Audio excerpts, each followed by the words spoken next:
এটা তো গিনিদের বাড়ি, আর গিনির ঠাম্মি তো বাড়ির উঠোনে বসে আছে একা একা। চলো দেখে নি কি করছে। বাবা কি গরম পড়েছে, আর আমার ভালো লাগছে না। রাতেও শান্তিতে ঘুম হচ্ছে না, সকালে উঠেও শান্তি নেই। আগে ভোরের হাওয়াটা কি ভালো লাগতো, দিন যত যাচ্ছে ভোরের হাওয়াও তো নেই। কি কষ্ট কি কষ্ট বাবা, একটা ফ্যান ওপরে ঘুরছে, হাওয়াই লাগছে না। কাল রাতে আবার কারেন্টও চলে গেছিল, কি কষ্ট বাবা। এখনো ভালো লাগছে না, মনে হচ্ছে কি করলে যে স্বস্তি পাবো বুঝতে পারছি না। গিনির ঠাম্মি তো একা একা উঠোনে বসে আছে, আর দেখতে দেখতে তো গিনির মাও এসে হাজির হয়ে গেছে বাড়ির উঠোনে। বাবা ঘুমটা সকাল সকালই ভেঙে গেল, যাই সব কাজকর্ম সেরে নি। এত ভোরবেলা উঠলাম, মা ওঠার আগে কাজগুলো সেরে নিতে হবে। ও মা, এ কি মা, আপনি উঠে পড়েছেন এত ভোরবেলা, কি ব্যাপার? আর বলো না বৌমা, ঘুমই তো আসছে না। ও মা, আমি তো 5:30 দেখে ভাবলাম যে আপনি বোধহয় ওঠেননি। আরে শুতে পারিনি বৌমা, কাল তো রাতে কারেন্ট ছিল না অনেকক্ষণ, তারপর এত অসহ্যকর গরম, আমার তো এত হাঁসফাঁস করছে, মনে হচ্ছে আমি মরেই যাব। বালাই সাত মা, এসব বলতে নেই। হ্যাঁ হ্যাঁ, গরম তো খুব, আমরাও কাল রাতে খুব ছটফট করেছি। বলো বৌমা, তোমরা যখন ছোট ছিলে তখন এত গরম পড়তো? এখন দেখো কত গরম, সূর্য খুব রেগে আছে মনে হচ্ছে। সকাল সকাল দেখো না কত রোদ। হ্যাঁ মা, সেটাই তো দেখছি, কত রোদ উঠে গিয়েছে, 5:30 বাজে। ঠিক আছে মা, আপনি একটু বসুন, আমি বরং তো কাজকর্ম সেরে নি। আমার আপনাকে দেখে এত খারাপ লাগছে, এখানে বসে তো দরদর করে ঘামছেন। ঘরেও শান্তি নেই, বাইরেও শান্তি নেই, কোথায় গেলে যে একটু হাওয়া বাতাস পাবো সেই বুঝতে পারছি না। আচ্ছা আচ্ছা মা, আপনি বসুন, আমি বরঞ্চ কাজগুলো সেরে নি। এই বলে মিনু তো কাজ সারার জন্য চলে গেল। যাই যাই, বেলা কম হলো না, কাজগুলো সেরে নিতে হবে, বেলা হলে আরো কষ্ট হবে। বাবা হাতের কাজগুলো তাড়াতাড়ি করে সেরে নিয়েছি, এবার চাটা করতে হবে। মা, শরীরটা কি একটু ঠিক লাগছে? আমি এবার চাটা বসাই, আপনার তো আবার চায়ের নেশা সহ্য হয় না। আজ কোনো নেশা ফেশা নেই বৌমা, আজ কিচ্ছু আমার ভালো লাগছে না, মনে হচ্ছে আজকেই আমি ওপরে চলে যাব। ছি ছি ছি, বারবার একই কথা বলছেন, আমি বরঞ্চ চাটা করি, দেখুন খেয়ে একটু স্বস্তি পান কিনা। মিনু, ও মিনু, কই গো, এত বেলা হয়ে গেল, এখনো চা করলে না, কি ব্যাপার? আরে বেলা বেশি হয়নি, কটা বাজে দেখো, এখনো 7টা বাজেনি। 7টার সময় তো চা করি, তুমি আবার আজকে সকাল সকাল উঠে চেঁচামেচি শুরু করে দিয়েছো। আরে কি করব, গরমে তো ঘুমই হচ্ছে না, সারা রাত ধরে জেগেই আছি। ভোরবেলা থেকে একবার এপাশ ফিরছি ওপাশ ফিরছি, পুরো ঘামে ভিজে জামা একদম গায়ের সঙ্গে লেপটে গেছে। এইভাবে ঘুম হয়? আরে আর বলো না, এদিকে তো সকাল থেকে মা এসে বসে আছে উঠোনে, হাওয়া নেই, তাও এখানে বসে আছে, ফ্যানের হাওয়ার জন্য ঘরেও যাচ্ছে না, কিচ্ছু করছে না। কি যে করি, মা মনে হয় খুব শরীরটা খারাপ করছে, একটু দেখো না কিছু করা যায় কিনা। আরে করতে তো হবেই, করতে তো হবে। তুমি চাটা দাও, তারপর দেখি কি করা যায়। আগে আমার চাটা দাও, চা খেয়ে বেরোই, দেখি এর একটা ব্যবস্থা করতেই হবে। আচ্ছা আচ্ছা, আমি চাটা বরঞ্চ দিচ্ছি। এই বলে মিনু তো চা করার জন্য চলে গেল। বাবারে বাবা, এই চাটা খাওয়ার পর একটু তাও আরাম লাগছে, মাথাটা ছাড়লো, মনে হচ্ছিল যেন মাথা ব্যথা ধরে গেছে, খুব বিরক্তিকর। ও মা, তোমার মাথাটা কি ছেড়েছে? তোমার কি ভালো লাগছে এখন? গরম থেকে একটু রেহাই পেলে নাকি? হ্যাঁ বাবা, একটু পেয়েছি, পুরোটা পাইনি, শরীরে এখনো খুব কষ্ট হচ্ছে। দেখছিস না বাবা কি হাঁসফাঁসানি গরম, আমি তো এ সহ্য করতে পারছি না বাবু। হ্যাঁ হ্যাঁ, দেখছি দেখছি, চলো। এই মিনু, আমি না একটু বেরোই, বুঝলে? এর কিছু একটা ব্যবস্থা করতে হবে, না ব্যবস্থা করলে হবে না, বুঝলে?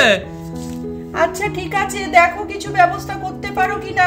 সত্যি মাকে দেখে আমার নিজেরই খারাপ লাগছে, এতটা বয়স হয়েছে, দরদর করে ঘামছে। আচ্ছা ঠিক আছে ঠিক আছে, চিন্তা করতে হবে না, আমি এলাম। কই গো, বেরোলাম আমি। এই বলে আস্তে আস্তে রাজেশ তো বাজারের দিকে চলে গেল।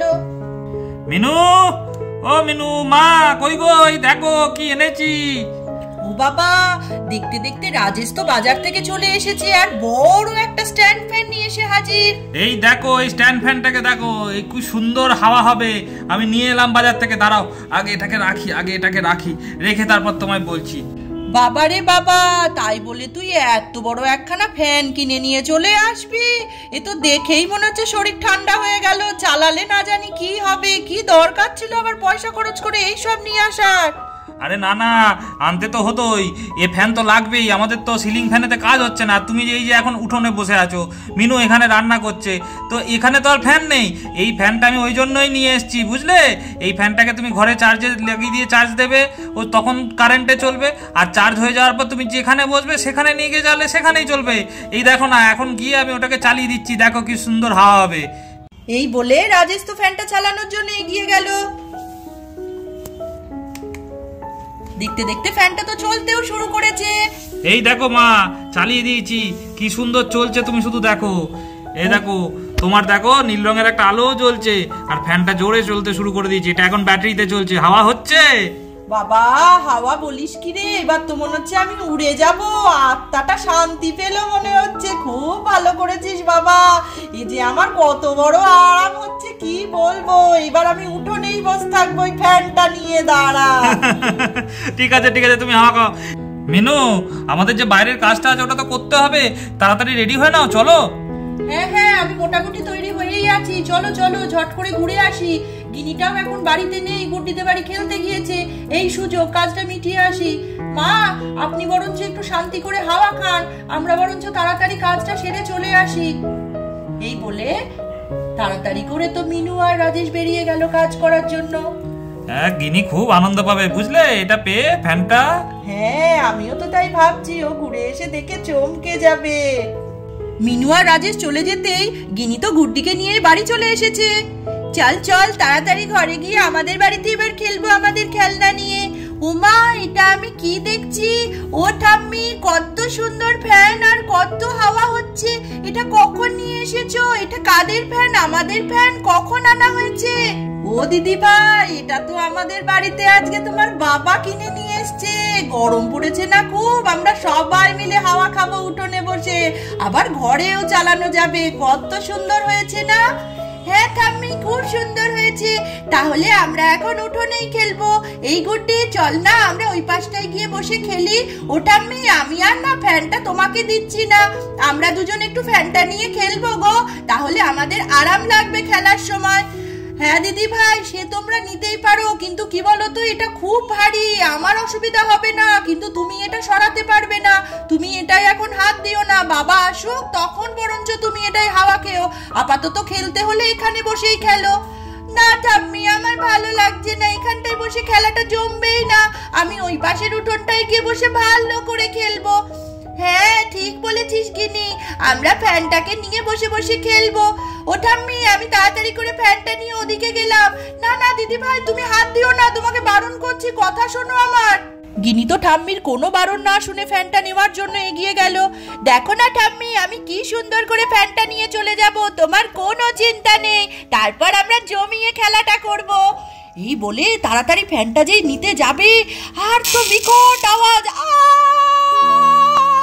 গিনির তো হাত ফ্যানে ঢুকে গিয়েছে, আর গিনি তো মাটিতে লুটিয়ে পড়েছে, আর হাত দিয়ে তো গল গল করে রক্ত বেরোচ্ছে, আর গিনি এদিকে যন্ত্রণায় ছটফট করছে। ঠাম্মি ঠাম্মি, মরে গেলাম ঠাম্মি, তুমি বাঁচাও ঠাম্মি, তুমি বাঁচাও। হায় রে হায় দিদি ভাই, কি সর্বনাশ করে ফেললি, হাত দিয়ে কত রক্ত বেরোচ্ছে, আমি বুড়ি মানুষ একা একা কি করব। হায় ঠাকুর, আমি কেন ফ্যানের হাওয়া খেতে গেলাম? কে কোথায় আছো? শিগগিরই এসো, দেখো আমার নাতনিটার কি অবস্থা। ও বাবা, না এভাবে হবে না। গুড্ডি সোনা, যা তুই একটু কাউকে গিয়ে ডেকে নিয়ে আয়, কিছু একটা ব্যবস্থা করতে হবে। দেখ দেখ কিরকম গিনিটা পড়ে আছে। হায় রে, আমি ওর মা বাবাকে কি উত্তর দেব, কিভাবে কি হয়ে গেল কিছুই তো বুঝতে পারলাম না। ঠাম্মি, হ্যাঁ হ্যাঁ, আমি শিগগিরই গিয়ে কাউকে ডেকে নিয়ে আসছি, তুমি একদম চিন্তা করো না, তুমি গিনির কাছে থাকো, ঠিক আছে? গুড্ডি তো হঠাৎ করে নার্সকে নিয়ে চলে এসেছে, তাড়াহুড়ো করে ঢুকছে বাড়ির মধ্যে। ও ঠাম্মি ঠাম্মি, দেখো কাকে নিয়ে এসেছি, কাকে পেয়েছি আমি। দেখো, আমি ছুটতে ছুটতে যাচ্ছিলাম, আর তখন দেখি নার্স আন্টি যাচ্ছে। আমি বললাম গিনির এই অবস্থা, নার্স আন্টি শুনে তাড়াতাড়ি করে চলে এলো, না হলে যে কি হতো আমি তো বুঝতেই পারছি না।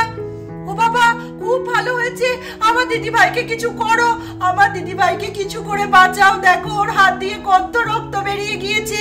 আচ্ছা আচ্ছা, আপনিও তো উতলা হবেন না, আমাকে দেখতে দিন। হ্যাঁ, অনেকটা রক্ত বেরিয়েছে, তো মারাত্মক ভাবে হাত কেটেছে। কি করে কাটলো আর বলবেন না, কি অবস্থা। এখানে তো ফ্যানটার মধ্যে হাতই ঢুকিয়ে ফেললো মেয়েটা, কতবার বললাম ফ্যান ধরে টানিস না মা, আজই ফ্যানটা কিনেছে। আর কত বড় বিপদ ঘটিয়ে ফেললো দেখো মেয়েটা। কিছুভাবে একটু বাঁচানোর চেষ্টা করো, আমি তো বুঝতে পারছি না হাতটা কতখানি ক্ষতি হয়েছে। আচ্ছা আচ্ছা, আপনি অতটা ব্যস্ত হবেন না, আপনি শান্ত হন, আমি দেখে নিচ্ছি কতটা কি হয়েছে। ঠিক আছে ঠিক আছে। এই বলে নার্স তো আস্তে আস্তে এগিয়ে গেল গিনির দিকে। নার্স তো আস্তে আস্তে তুলো নিয়ে নিয়েছে গিনির হাতটা পরিষ্কার করবে বলে। আর গিনিও তো নার্স আন্টির কথায় আস্তে আস্তে সাহস পেয়েছে আর উঠেও দাঁড়িয়েছে।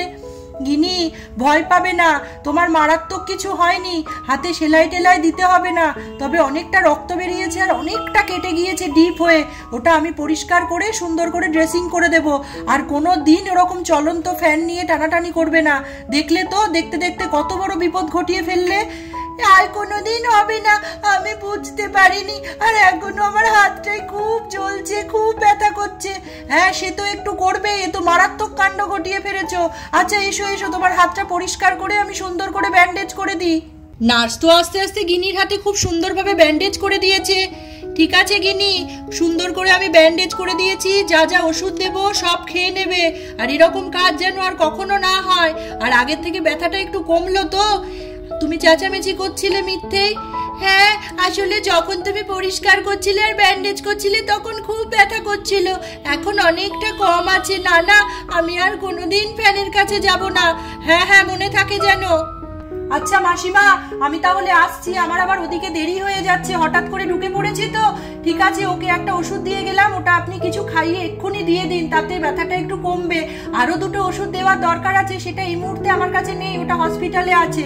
ওর বাবা এলে অবশ্যই একবার আমার সঙ্গে দেখা করে ওষুধটা নিয়ে আসতে বলবে। খুব বাঁচা বেঁচে গেছে মেয়েটা।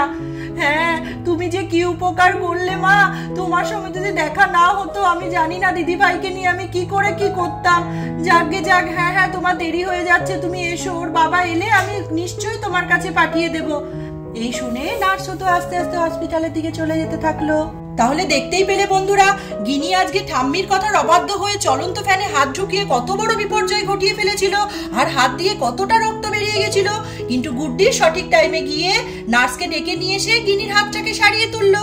এরকমই আরো ভিডিও দেখতে হলে অবশ্যই চ্যানেলটিকে এক্ষুনি সাবস্ক্রাইব করে দাও বন্ধুরা। আর ভিডিওটি ভালো লাগলে লাইক কমেন্ট করতে একদম ভুলবে না। আজকের মতন এটুকুই, টাটা বন্ধুরা।